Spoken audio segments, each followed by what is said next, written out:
basic aggressive squad tactics of all nations were devised with similar ends in mind. They were solutions to the problem of how to advance by means of fire and movement and dislodge the enemy from his position. The achievement of this goal was combined with the desire to minimize casualties, while maintaining unit effectiveness and control. The specifics varied with arms, numbers, and the subtleties of doctrine, but there were obvious similarities in method. The German squad would play its part by winning the firefight and occupying key positions.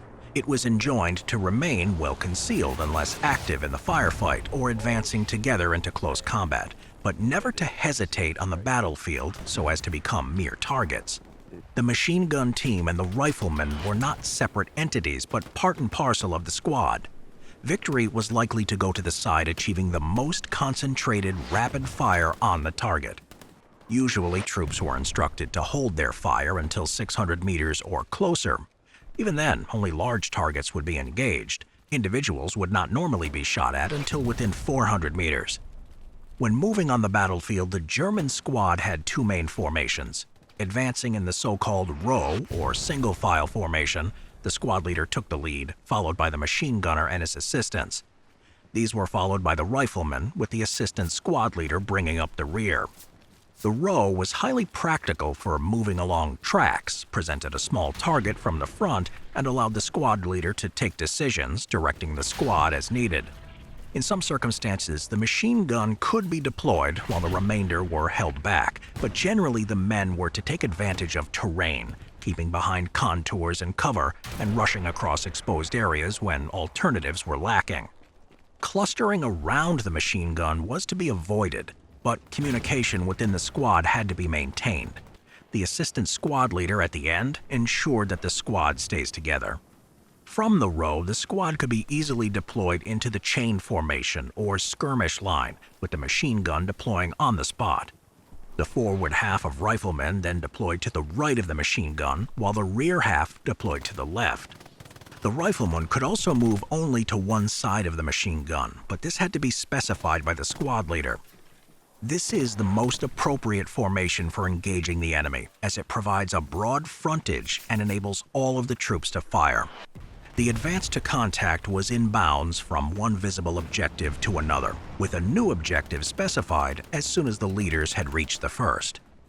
Where resistance was serious, the advance became fully fledged fire and movement, either with the whole squad taking part or the machine gun team firing while others advanced.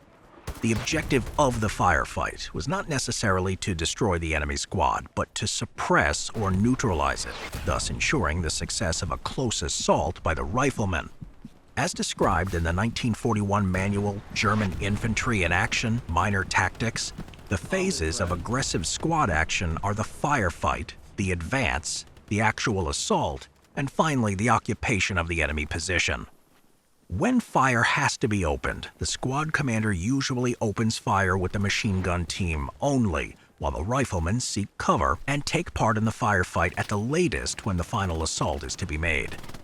They usually fire independently unless the squad commander decides to concentrate the whole of their firepower on one target.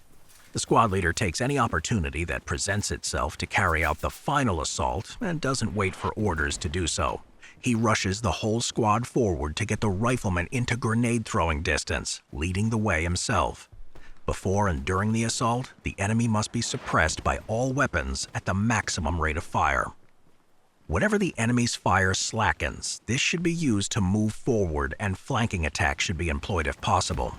Although grenades were best thrown from behind cover, they could also be used on the move. In circumstances where showers of grenades were needed, the squad commander gave the order to prompt the men to throw their grenades together. If the assault is successful and the enemy position has been occupied, the riflemen group themselves in twos or threes around the machine gun team in such a way that they're all within voice control of the squad leader. The squad must now reorganize quickly and prepare for an enemy counterattack or advance in accordance with the orders of the platoon leader. The training in the German army adds additional color to the assault phase, noting that it is self-confidence and courage that makes a soldier successful in close combat. Got one here. I am become death, the destroyer of worlds. Готов.